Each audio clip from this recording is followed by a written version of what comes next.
इसको आप आगे शेयर करें ताकि हम सब जो लाइक माइंडेड लोग हैं इनका एक अच्छा सा नेटवर्क बने। तो चलो हम बात करते हैं इस बुक की। एरिक वॉरी साहब ने इंट्रोडक्शन में ये कहा कि नेटवर्क मार्केटिंग क्यों ज़रूरी है। ना, नेटवर्क मार्केटिंग इसके लिए ज़रूरी है कि जो एग्जिस्टिंग पैसे कमाने के तरीके जो हैं, या जॉब कर लो या खुद का बिजनेस कर लो, या आप सेल्स का काम करो इंडिपेंडेंटली या किसी जॉब के थ्रू, या आप एक इन्वेस्टर हो जो पैसा लगाता है और उसके ऊपर से रिटर्न कमाता है, इन सब की लिमिटेशंस हैं। कोई पैसे के तौर पे लिमिटेशंस है, कोई जॉब सेटिस्फैक्शन के तौर पे लिमिटेशंस हैं, खुद का काम करने के बाद भी एक संतुष्टि नहीं मिलती, स्ट्रेस होता है, टेंशन लेके चलते हैं लोग। तो कहीं ना कहीं एक टाइम आता है जब इंसान सोचता है अब आगे क्या। तो वही टाइम के पॉइंट पे रह करके साहब ने ये बुक लिखी है। साहब का मानना है कि नेटवर्क मार्केटिंग जो एक करियर है, जो इंडस्ट्री है, जो बिजनेस अपॉर्चुनिटी है, वो बहुत ही बढ़िया है, बहुत ही सुलझी हुई है और व्यवस्थित है। तो चलो हम इस बुक की समरी शेयर करता हूँ, मैं आपसे बताता हूँ कि भाई इसमें क्या कहा है साहब ने। शुरू में साहब कहते हैं कि नेटवर्क मार्केटर जो होते हैं वो 3 तरीके के होते हैं। एक होता है पोजर, जो नया नवेला है, जिसमें जोश बहुत है, जिसको क्विक प्रॉफिट कमाना है, प्रॉफिट लेकर के धनवान बन जाना है, पर जिसको टाइम और एफर्ट नहीं डालनी। दूसरे जो नेक्स्ट लेवल का है उसको कहते हैं एमेच्योर। एमेच्योर के पास टैलेंट भी है, एक विल भी है कि मुझे करना है, बट कमिटमेंट नहीं है। और तीसरा जो है वो है प्रोफेशनल, जिसके पास टैलेंट है, विल है, और जो टोटली कमिटमेंट दे के चलता है कि भाई मैं अपना बेस्ट दे दूंगा इस काम के लिए और इसको मैं रिजल्ट लेके आऊंगा। ठीक है, आगे साहब ने 7 स्किल्स बताए हैं। सबसे पहला स्किल है प्रोस्पेक्ट्स ढूंढना। अब प्रोस्पेक्ट्स ढूंढने के लिए साहब कहते हैं कि पहले अपनी जानकारी में जितने लोग हैं इनके बारे में आप इनकी लिस्ट बना लो। फिर वो जो लोग हैं जिनकी लिस्ट में नाम लिखा है वो कितनों को जानते हैं, और उनका नाम अगर यदि आपको पता हो आप लिस्ट ऐड कर लो। जब ये लिस्ट बन जाती है फिर आपका काम ये रहेगा कि आप रोज 1 या 2 बंदों को आप ऐड करें और अपनी लिस्ट बढ़ाते रहें। ये लिस्ट बनाने का और बढ़ाने का काम जो है ये रेगुलर चलते रहना चाहिए। ये आपका नेटवर्क जो है इसको बढ़ते रहना ज़रूरी है। आपको हर दिन नए लोगों को मिलना है, ढूंढना है। और लोग दिखते हैं, लोग होते हैं, आप जहाँ कहीं भी जाओ आपको लोग दिखेंगे और दिखेंगे। मिलने के और जो बात करने के, बात छेड़ने के जो तरीके हैं वो अलग अलग होते हैं। आप सही किसी को जानते नहीं और उसको सीधे ही जाके कहोगे मैंने ये बिजनेस शुरू करा है, तुम भी मेरे साथ करो, तो वो सुनेगा नहीं, वो आपको कहेगा पागल है, भाग जा। तो वो नहीं करना, तरीके हैं, सलीके हैं उसके। और नेटवर्क बढ़ाने का जो एक तात्पर्य ये होता है कि आपको रिक्रूट करना है, आपको अपना नेटवर्क बढ़ाना है, ये आपके दिमाग में हमेशा ही रहना चाहिए। दूसरा स्किल जो है वो है इनविटेशन का। अब जब आपने नाम लिख लिए, लोगों को मिले, अब अगले स्टेप पे जाना जरूरी है। मतलब साहब ये कहते हैं कि आप एक किसान, एक फार्मर की तरह अपनी सोच बनाओ, जो बीज बोता है, जो फसल उगाता है, और ये हर साल हर सीजन में ये एक्टिविटी चलती है। दूसरा, ये करने के साथ आपने अपना ट्रस्ट बनाना है, रिलेशनशिप बनानी है लोगों से, और उद्देश्य जो है वो ये है कि लोगों को हमने एडुकेट करना है कि भाई ये बिजनेस या ये इंडस्ट्री या क्या है, आप क्या कर रहे हो, पर उसका भी एक तरीका है।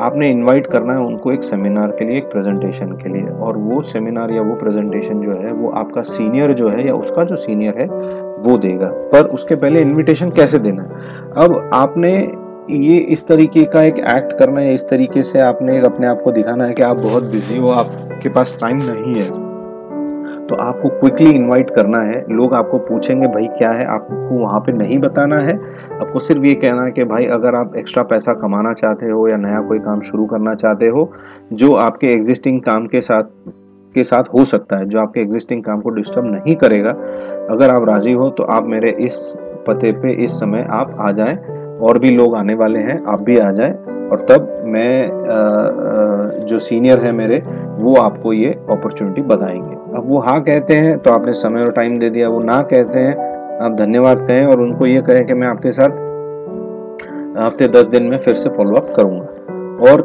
जैसे ही किसी ने हाँ कहा और ना कहा, आपने वहां पे वो बात खत्म करनी है और आप आगे बढ़ोगे, मूव ऑन करोगे नेक्स्ट पर्सन को इनवाइट करने के लिए। आपका काम ये होता है, जब आप नए होते हो धंधे में, आपने प्रोस्पेक्टिंग करनी है और इनवाइट करना है, दैट्स इट। और ये जो फॉर्मूला है ये सारा प्रूवन फॉर्मूला है, इसमें कोई नया कुछ ढूंढने की या नया कुछ करने की कोई जगह नहीं है। लोग करने की कोशिश करते हैं, फेल होते हैं, पर फिर वो इसी रास्ते पे आ जाते हैं। तीसरी, जब मीटिंग होती है, जब लोग आते हैं तो आप मीटिंग शुरू करते हो, बट जो मेन प्रेजेंटेशन है वो आपके जो सीनियर होते हैं या उनके जो सीनियर होते हैं वो देते हैं, क्योंकि वो सीनियर है, वो प्रोफेशनल है, उन्होंने बहुत सारे प्रेजेंटेशन दिए हैं। तो वो जब प्रेजेंटेशन देते हैं, आपका काम है उनको ध्यान से सुनना और नोट्स बनाना कि वो क्या कहते हैं, किस तरीके से कहते हैं और क्या नहीं कहते। ठीक है, बात को बहुत क्लियर रखना है, बात को बहुत ही ट्रांसपेरेंट और क्लियर रखना है। अब जो प्रेजेंटर है, जो सीनियर है, वो ये खुद की स्टोरी बताएगा और खुद की स्टोरी में पहले वो क्या था, क्या अच्छा नहीं लगता था, क्या दर्द था लाइफ में, और एक टाइम ऐसा आ गया था जब वो बहुत परेशान था, तब उसको आप ही के जैसे किसी ने इंट्रोड्यूस करा इस अपॉर्चुनिटी को। और इस अपॉर्चुनिटी को देखते ही इनको लगा या इन्होंने टाइम लिया कि भाई ये अपॉर्चुनिटी या कंपनी मेरे लिए है, और तब से उन्होंने काम करना शुरू किया। और वो जर्नी वहां से लेके अब तक कैसे फ्रूटफुल रही इनके लिए, उन्होंने क्या सीखा, क्या लोगों से मिले, क्या पैसा आना शुरू हुआ और इनकी लाइफ में क्या क्या फायदे हुए। अब सीन ये होता है कि ये प्रेजेंटेशन भी बहुत शॉर्ट एंड स्वीट होना चाहिए, ताकि अगेन जैसे लोगों के पास टाइम नहीं है तो शॉर्ट एंड स्वीट होगा, लोगों को समझ आएगा कि अच्छा इन्होंने मुझे बुलाया, शॉर्ट एंड स्वीट था, कोई लंबी लचक कहानी नहीं बता रहे, तो लोगों का विश्वास बनना शुरू होगा। अब जो इनवाइट किया उसमें से मान लो 10% 20% हाँ कहते हैं, तो आपने जो हाँ कहते हैं उनको पहले नेक्स्ट स्टेप की ओर ले जाना है, और बाकी के जो हैं उनको आपने थैंक यू कह करके, अप्रिशिएट करके बाय करना है। अब जो हाँ कह रहे हैं उनको आपने इंट्रोड्यूस किया, उनके जो प्रोसेस है, फॉर्मेलिटी वो पूरी करी, और आप उनको एक कंफर्ट जोन थोड़ा सा देते हो। तीसरा, पांचवा जो स्टेप है साइनिंग अप होने के बाद, आप उनको एक गेम प्लान होता है जिसमें उनको आप पूछोगे, उनसे अंडरस्टैंडिंग लोगे वो क्या कमाना चाह रहे हैं, कितना कमाना चाह रहे हैं। वो कहेंगे जी मैं एक्स अमाउंट कमाना चाहता हूँ, तो उनको ये पूछना है कि भाई आप एक्स अमाउंट कमाना चाहते हो तो आप कितना समय दे सकते हो, आपके रूटीन लाइफ में से कितना समय निकाल के इस काम के लिए कर सकते हो। वो कहेगा जी मैं 1 घंटा दे सकता हूँ, हफ्ते के 5 घंटे दे सकता हूँ। फिर उस समय से और उस पैसों के हिसाब से फिर आपको ये आएगा कि इधर आपने इतने मेंबर जोड़ने हैं, या आपने ये प्रोडक्ट सेल करनी है, या दोनों ही करना है। और वो एक फॉर्मूला बिठा के डिस्कशन करके बताओगे, उसको भी समझ आएगी कि भाई हाँ मुझे क्या काम करना है, एक क्लैरिटी होगी। अच्छा, इस समय पे या पहले या बाद में आपको बड़े लड्डू नहीं दिखाने किसी को, क्योंकि अगर आपने बड़े लड्डू दिखाया, बड़ा कोई जैसा बताया, और थोड़े ही समय में वो रियलिटी सामने आएगी कि ऐसा तो कुछ है नहीं, तो वो बंदा टूट जाएगा, वो टूटेगा, वो 4 और लोगों को कहेगा, सबसे ज्यादा नुकसान आपका होगा। पर अगर वो बंदा रहा और उसने काम करना शुरू करा और वो अचीव करता गया छोटे छोटे स्टेप, तो एक विश्वास बन गया, एक ट्रस्ट बन गया, एक बिलीफ बन गई आपस में।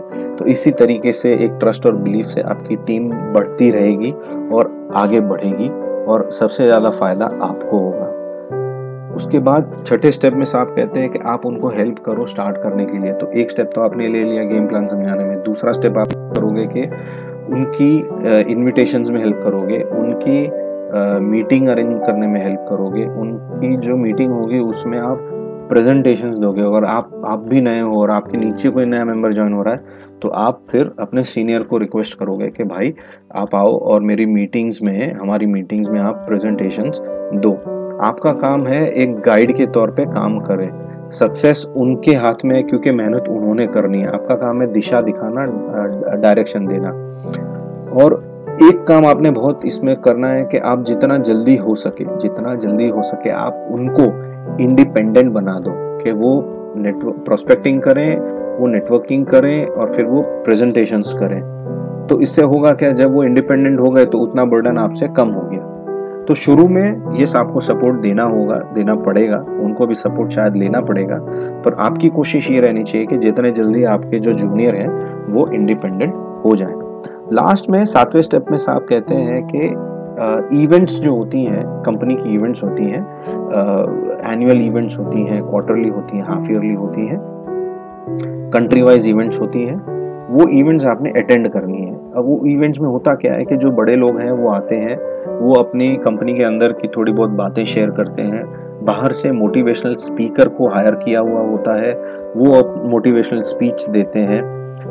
फिर जो पिछले मीटिंग से लेके इस मीटिंग तक जो लड़कों ने, जो बंदों ने काम करा है, जिन्होंने ग्रोथ करा, रैंक अचीव किया या बिजनेस अचीव किया, उनकी अप्रिसिएशन होता है, उनका सम्मान होता है, उनको गिफ्ट दी जाती है या ट्रॉफी दी जाती है या रिवॉर्ड दिया जाता है।